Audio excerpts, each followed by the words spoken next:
Hello guys, welcome back to Banking Kannadiga. In this video, I am going to discuss about UCO Bank LBO exam. So ನಾಳೆ exam schedule ಆಗಿರೋದು. So ಎಲ್ರಿಗೂ ನಾಳೆನೇ ಇರೋದು. Maybe most of the ಮೆಂಬರ್ಸ್ಗೆ second ಶಿಫ್ಟಲ್ಲಿ ಇದೆ, ಸ್ವಲ್ಪ ಜನಕ್ಕೆ ಮಾತ್ರ ಫಸ್ಟ್ ಶಿಫ್ಟಲ್ಲಿ ಇದೆ. ಕರ್ನಾಟಕದಲ್ಲಿ ಆಲ್ ಓವರ್ ಇಂಡಿಯಾ ಕೂಡ ಇರ್ಬೋದು. ನಾನು ಕರ್ನಾಟಕ ಪೋಲ್ ಹಾಕಿದ್ದೆ. ಸೊ ಪೋಲಲ್ಲಿ ಜಸ್ಟ್ 17 to 20% ಏನೋ ಫಸ್ಟ್ ಶಿಫ್ಟ್ ಅಂತ ಹಾಕಿದ್ರು. ಸೊ ಈ ವಿಡಿಯೋದಲ್ಲಿ ಏನೇನು ತಿಳಿಸ್ಕೊಡ್ತೀನಿ ಅಂದರೆ, ನೀವು ಡಾಕ್ಯುಮೆಂಟ್ಸ್ ಏನೇನು ತೊಗೊಂಡೋಗ್ಬೇಕು ಆ್ಯಂಡ್ ಸೆಕ್ಷನಲ್ ಕಟ್ ಆಫ್ ಇದೆಯಾ, ನೆಗೆಟಿವ್ ಮಾರ್ಕಿಂಗ್ ಹೇಗಾಗುತ್ತೆ ಅಂತ. ಏಕೆಂದರೆ ಫಾರ್ ಎಕ್ಸಾಂಪಲ್ ರೀಸನಿಂಗ್ ತಗೊಂಡ್ರೆ 45 ಕ್ವಶನ್ 60 ಮಾರ್ಕ್ಸಿಗೆ ಇರೋದು. ಅದು ಇದರಲ್ಲಿ ಸೆಕ್ಷನ್ ಎ ಸೆಕ್ಷನ್ ಬಿ ಆ ಥರ ಇಲ್ಲ. 45 ಕ್ವಶನ್ಗೂ 60 ಮಾರ್ಕ್ಸ್ ಈಕ್ವಲ್ ಆಗಿ ಡಿಸ್ಟ್ರಿಬ್ಯೂಟ್ ಆಗಿದೆ. ಸೊ ಅದರಿಂದ ನೆಗೆಟಿವ್ ಮಾರ್ಕಿಂಗ್ ಕೂಡ ಡಿಫ್ರೆಂಟ್ ಆಗುತ್ತೆ. 0.25 ಆಗಲ್ಲ ಒಂದು ಕ್ವಶನ್ಗೆ. ಅದು ಬಿಟ್ಟು ನಿಮ್ಮ ಮೈಂಡ್ ಸೆಟಲ್ಲಿ ಎಷ್ಟು ಟಾರ್ಗೆಟ್ ಇರಬೇಕು, ಒಂದು ರೌಂಡ್ ಫಿಗರ್ ಹೇಳ್ತೀನಿ ಅಷ್ಟೇ ನಾನು. ಸೊ ಈಗ ಡಿಸ್ಕಸ್ ಮಾಡೋಣ. ಸೊ ಡಾಕ್ಯುಮೆಂಟ್ಸ್ ಏನೇನು ತೊಗೊಂಡೋಗ್ಬೇಕು ಅಂದರೆ, ಆ್ಯಸ್ ಯೂಶುವಲ್ಸ್ ಎಲ್ಲ ಎಕ್ಸಾಮಿಗೆ ಇದೇ ಥರ ಸೇಮ್ ಡಾಕ್ಯುಮೆಂಟ್ಸ್ ಇರುತ್ತೆ. ಒಂದು ಕಾಲ್ ಲೆಟರ್ ತೊಗೊಂಡೋಗ್ಬೇಕು. ಕಾಲ್ ಲೆಟ್ರಲ್ಲಿ ನೀವು ಫೋಟೋನ ಪೇಸ್ಟ್ ಮಾಡಿರಬೇಕು. ಫೋಟೋ ಮೇಲೆ ಸೈನ್ ಏನು ಮಾಡಿರಬೇಡಿ. ಕಾಲ್ ಲೆಟರ್ ಮೇಲೆ ಏನು ಬರೆಯೋಕ್ಕೆ ಹೋಗಬೇಡಿ ಎಕ್ಸಾಮ್ ಹಾಲ್ ಅಲ್ಲಿ ಹೋಗೋಕ್ಕಿಂತ ಮುಂಚೆ. ಸೊ ಫೋಟೋ ಅಪ್ಲೋಡ್ ಮಾಡಿರೋ ಫೋಟೋನೇ ನೀವು ಪೇಸ್ಟ್ ಮಾಡಬೇಕು. ಆ್ಯಂಡ್ ಅಪ್ಲೋಡ್ ಮಾಡಿರೋ ಫೋಟೋ ಕಾಪಿ ತೊಗೊಂಡೋಗಿ, ಆ್ಯಕ್ಚುಲಿ ಕೇಳಲ್ಲ, ಅಕಸ್ಮಾತ್ ಕೇಳಿದರೆ ಬೇಕಾಗುತ್ತೆ. 2 ಫೋಟೋಗ್ರಾಫ್ಸ್ ತೊಗೊಂಡೋಗಿರಿ. ಒರಿಜಿನಲ್ ಐ ಡಿ ಕಂಪಲ್ಸರಿ ತೊಗೊಂಡೋಗ್ಬೇಕು. ರೇಷನ್ ಕಾರ್ಡ್ ಮತ್ತು learner's driving licence not allowed. ಇನ್ನು ಉಳಿದಿದ್ದೆಲ್ಲ ಅಲೋ ಇದೆ. ಏನೇನು ಅಲೋ ಇದೆ ಅಂದರೆ, ಆಧಾರ್ ಕಾರ್ಡ್, ಪ್ಯಾನ್ ಕಾರ್ಡ್ ಅಥವಾ ನಿಮ್ಮದು ವೋಟರ್ ಐ ಡಿ ಅಥವಾ ಪರ್ಮನೆಂಟ್ ಡ್ರೈವಿಂಗ್ ಲೈಸೆನ್ಸ್, ಪಾಸ್ಬುಕ್ಕು, ಈ ಥರದ್ದು ಅಲೋ ಇದೆ. ಅದು ಬಿಟ್ಟರೆ ಫೋಟೋ ಐ ಡಿ ನೀವು ಯಾವ್ದು ತೊಗೊಂಡು ಹೋಗ್ತೀರಾ ಅದರದ್ದೇ ಜೆರಾಕ್ಸ್ ತೊಗೊಂಡೋಗ್ಬೇಕು. ಸೊ ಇದಿಷ್ಟು ಡಾಕ್ಯುಮೆಂಟ್ಸು. ಈಗ ಸೆಕ್ಷನಲ್ ಕಟ್ ಆಫ್ ಬಗ್ಗೆ.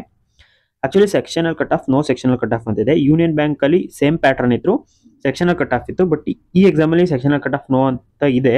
ನಾನು ನೀವು ಅವ್ರದ್ದು ಅಫಿಷಿಯಲ್ ನೋಟಿಫಿಕೇಶನ್ ಡೌನ್ಲೋಡ್ ಮಾಡಿದರೆ ಪೇಜ್ ನಂಬರ್ 7 of 28 ಅಲ್ಲಿ ಈ ಲೈನ್ ಓದಿ, there will be no sectional qualifying marks. There are minimum qualifying marks on aggregated and minimum qualifying marks will be decided by bank. ಅಂದರೆ minimum qualifying marks aggregated ಅಂದರೆ ಇಷ್ಟು ಸೇರಿಬಿಟ್ಟು minimum qualifying marks ಅಂದರೆ normal cut off ಇದೆಯಂತೆ. So no sectional qualifying marks ಅಂತ ಇದೆ. ಒಂದ್ಸಲ ನಿಮ್ಮದು ಡಿಸ್ಪ್ಲೇ ಆದಾಗ ಇನ್ಸ್ಟ್ರಕ್ಷನ್ ಒಂದ್ಸಲ ಕನ್ಫರ್ಮ್ ಆಗಿ ನೋಡ್ಕೊಳ್ಳಿ. ಇಲ್ಲಿ ಒಟ್ಟಿಗೆ ಅವರು ನೋಟಿಫಿಕೇಶನ್ದೇ ಇದು, ನಾನು ನೋಟಿಫಿಕೇಶನ್ ಬೇಕಾದ್ರೆ ಶೇರ್ ಮಾಡಿರ್ತೀನಿ. ಸೊ ಅದರಲ್ಲಿ ನೋ ಸೆಕ್ಷನಲ್ ಕಟ್ ಆಫ್ ಅಂತ ಕೊಟ್ಟಿದ್ದಾರೆ. ಸೊ ಈಗ ನೆಗೆಟಿವ್ ಮಾರ್ಕ್ಸ್ ಬಗ್ಗೆ ಮಾತಾಡಿದರೆ, ಸೊ ನೆಗೆಟಿವ್ ಮಾರ್ಕ್ಸು 1 ಮಾರ್ಕಿಗೆ 0.25 ಕಟ್ ಆಗುತ್ತೆ ಅಂತ ಕೊಟ್ಟಿಲ್ಲ. ಒಂದು ಕ್ವಶನಿಗೆ 0.25, ಆ ಕ್ವಶನಿಗೆ ಅಸೈನ್ ಮಾಡಿರೋ ಮಾರ್ಕ್ಸಲ್ಲಿ 0.25 ಕಟ್ ಆಗುತ್ತೆ ಅಂತ ಹೇಳಿದ್ದಾರೆ. ಫಾರ್ ಎಕ್ಸಾಂಪಲ್ ರೀಸನಿಂಗ್ ಮಾತಾಡ್ತೀನಿ. Reasoning 45 question 60 marks. ಅಂದರೆ ಒಂದು ಕ್ವಶನಿಗೆ 45/60 ಅಂತಂದರೆ 3/4 2 2 3/4 ಓಕೆ 1.33 ಏನೋ ಆಗುತ್ತೆ, 4/3 ಆಗುತ್ತೆ. So 1.33 marks. ಸೊ ನೆಗೆಟಿವ್ ಎಷ್ಟಾಗುತ್ತೆ ಅಂತ ಇದರಲ್ಲಿ, ಇದಕ್ಕೆ 0.25ನ ಮಲ್ಟಿಪ್ಲೈ ಮಾಡಬೇಕು ನೀವು. So reasoning negative 0.33. ಒಂದು ಕ್ವಶನ್ ತಪ್ಪಾದರೆ ನೀವು 0.25 ಕಳ್ಕೊಳ್ಳಲ್ಲ, 0.33 ಮಾರ್ಕ್ಸ್ ನೆಗೆಟಿವ್ ಆಗುತ್ತೆ. ಸೊ ಇದನ್ನ ಸ್ವಲ್ಪ ಮೈಂಡ್ ಸೆಟ್ಟಲ್ಲಿ ಇಟ್ಕೊಳ್ಳಿ.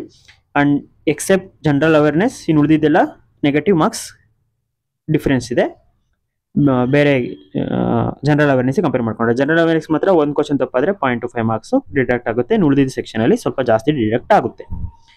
ಸೊ ಅದು ಬಿಟ್ಟರೆ ಸೇಫ್ ಟಾರ್ಗೆಟ್ ಬಗ್ಗೆ ಹೇಳ್ತೀನಿ. ಸೊ ಇದು ಜಸ್ಟ್ ಒಂದು ಐಡಿಯಾ ಅಷ್ಟೇ.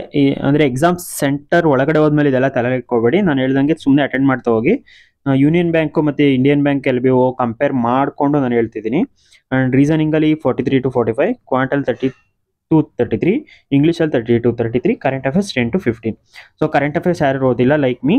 ಸೊ ನಾನು ನವೆಂಬರ್ ಫಸ್ಟ್ ವೀಕ್ ಮಾತ್ರ ಓದಿದ್ದೀನಿ ಅಷ್ಟೇ, ಇನ್ನೇನು ಓದೇ ಇಲ್ಲ. ಆ್ಯಂಡ್ ಸೆಪ್ಟೆಂಬರ್ ಓದಿದ್ದೆ. ಅದು ಯಾವಾಗ ಅಂದರೆ IBPS PO ಮೈನ್ಸಿಗೆ ಓದಿದ್ದು ಸೆಪ್ಟೆಂಬರು, ಮತ್ತು ಅದನ್ನು ರಿವೈಸ್ ಕೂಡ ಮಾಡಿಲ್ಲ. ಇಫ್ ಪಾಸಿಬಲ್ ನಾನು ಇವತ್ತು ನವೆಂಬರ್ ಮಂತ್ ಫುಲ್ ಕಂಪ್ಲೀಟ್ ಮಾಡಿ ಆ್ಯಂಡ್ ಸೆಪ್ಟೆಂಬರ್ ರಿವೈಸ್ ಮಾಡೋಕ್ಕಾಗುತ್ತೋ ನೋಡ್ತೀನಿ ಮಾರ್ನಿಂಗು.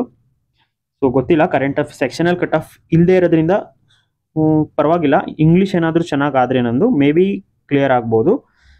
ಇಂಗ್ಲೀಷ್ ಚೆನ್ನಾಗಾದರೆ ಮಾತ್ರ. ಯಾಕೆಂದರೆ ಕ್ವಾಂಟ್ ಆ್ಯಂಡ್ ರೀಸನಿಂಗ್ ಆಬ್ವಿಯಸ್ಲಿ 110+ ಮಾಡ್ತೀನಿ. ಯಾಕೆಂದರೆ ಅದೇ ಲೆವೆಲ್ ಬಂದರೆ, ಯೂನಿಯನ್ ಬ್ಯಾಂಕ್ ಮತ್ತು ಇಂಡಿಯನ್ ಬ್ಯಾಂಕ್ LBO ಲೆವೆಲೇ ಬಂದರೆ 110 ಆರಾಮಾಗಿ ಕ್ರಾಸ್ ಮಾಡ್ಬೋದು ರೀಸನಿಂಗ್ ಆ್ಯಂಡ್ ಕ್ವಾಂಟಿಂದ. ಆ್ಯಂಡ್ ಇಂಗ್ಲೀಷ್ ನಂದು ಸ್ವಲ್ಪ ಬೆಟರ್ ಸೈಡಲ್ಲಿದೆ. ಸೊ ಅದರಲ್ಲಿ ಒಂದು 30 ಬಂದ್ರೂ 140 ಇಲ್ಲ ಆಗುತ್ತೆ. ಬಟ್ ಅದೇ ಅಗೈನ್ ಇದು ರೀಸನಿಂಗ್ ಆ್ಯಂಡ್ ಕ್ವಾಂಟ್ 120 ಸ್ಕೋರ್ ಮಾಡೋ ಚಾನ್ಸಸ್ಸು ಇದೆ ಈಸಿ ಬಂದರೆ ಪೇಪರು. ಸೊ ನೋಡೋಣ. ಕರೆಂಟ್ ಅಫೇರ್ಸ್ ಮೇಲೆ ನಂದು ಡಿಪೆಂಡ್ ಆಗಿರೋದು. ತುಂಬ ಜನದ್ದು ಅದೇ ಥರ ಇರುತ್ತೆ, ಕರೆಂಟ್ ಅಫೇರ್ಸ್ ಓದಿರಲ್ಲ ನಂತರ. So don't close your hope. Sectional cut of ಇಲ್ಲದೇ ಇರೋದ್ರಿಂದ may be we have a good chance. ಯಾರ್ಯಾರು ಕರೆಂಟ್ ಅಫೇರ್ಸ್ ಓದಿಲ್ಲ ಅವರು. ಬಟ್ ಕರೆಂಟ್ ಅಫೇರ್ಸ್ ಓದಿರೋರಿಗೆ ಮಾತ್ರ ನಾಳೆ ತುಂಬ ಒಳ್ಳೆ ಚಾನ್ಸ್ ಇದೆ. ಸೊ ಚೆನ್ನಾಗಿ ಎಕ್ಸಾಮ್ ಮಾಡಿ. ಆ್ಯಂಡ್ ಯಾರು ಕರೆಂಟ್ ಅಫೇರ್ಸ್ ಓದಿದ್ದೀರಾ ಅವರು ಮತ್ತೆ ಒಂದ್ಸಲ ರಿವೈಸ್ ಮಾಡ್ಕೊಳ್ಳಿ. ಎಕ್ಸ್ಟ್ರಾ ಓದಕ್ಕೆ ಹೋಗ್ಬಿಡಿ. ನನ್ನ ಹತ್ರ ಯಾರು ಓದಿಲ್ಲ ಅವ್ರು ಬೇಕಿದ್ರೆ ಎಕ್ಸ್ಟ್ರಾ ಓದಿ. ನಾನು ನವೆಂಬರ್ ಫಸ್ಟ್ ವೀಕ್ ಮಾತ್ರ ಓದಿರೋದು. So November second, third, fourth week complete ಮಾಡೋಕ್ಕೆ ಟ್ರೈ ಮಾಡ್ತೀನಿ.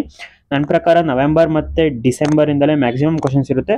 ಅದು ಬಿಟ್ಟರೆ ಬ್ಯಾಂಕಿಂಗ್ ಅವೇರ್ನೆಸ್ ಬಗ್ಗೆನೂ ಕ್ವಶನ್ಸ್ ಜಾಸ್ತಿ ಇರೋ ಚಾನ್ಸಸ್ ಇದೆ. ಮೇ ಬಿ ಒಂದು 5 ಬ್ಯಾಂಕಿಂಗ್ ಅವೇರ್ನೆಸ್ ಬಗ್ಗೆ ಕ್ವಶನ್ಸ್ ಇರ್ಬೋದೇನೋ, ಅಂದರೆ ಸ್ಟ್ಯಾಟಿಕ್ ಬ್ಯಾಂಕಿಂಗ್ ಅವೇರ್ನೆಸ್ ಬಗ್ಗೆ, ಲೈಕ್ SLR ಫುಲ್ ಫಾರ್ಮ್ ಏನು, ರೆಪೋ ರೇಟ್ ವ್ಯಾಲ್ಯೂ ಏನು, ಅಥವಾ RBI ಫಂಕ್ಷನ್ಸ್, ಏನೋ ಆ ಥರ ಇರುತ್ತೆ ಅಂತ ನನ್ನ ಗೆಸ್ಸು. ನೋಡೋಣ ಏನಾಗುತ್ತೆ ಅಂತ. ನಾಳೆ ಎಕ್ಸಾಮ್ ಆದಮೇಲೆ ಎಲ್ಲರೂ ಯೂಟ್ಯೂಬ್ ಚಾನಲಿಗೆ ಬನ್ನಿ, ಡಿಸ್ಕಸ್ ಮಾಡೋಣ ಯಾವ್ದಾದ್ರು ಕ್ವಶನ್ ಬಂದಿತ್ತು ಆ್ಯಂಡ್ ನಿಮ್ಮ ಅಟೆಂಪ್ಟ್ಸ್ ಏನು ಅಂತ. Thank you for watching.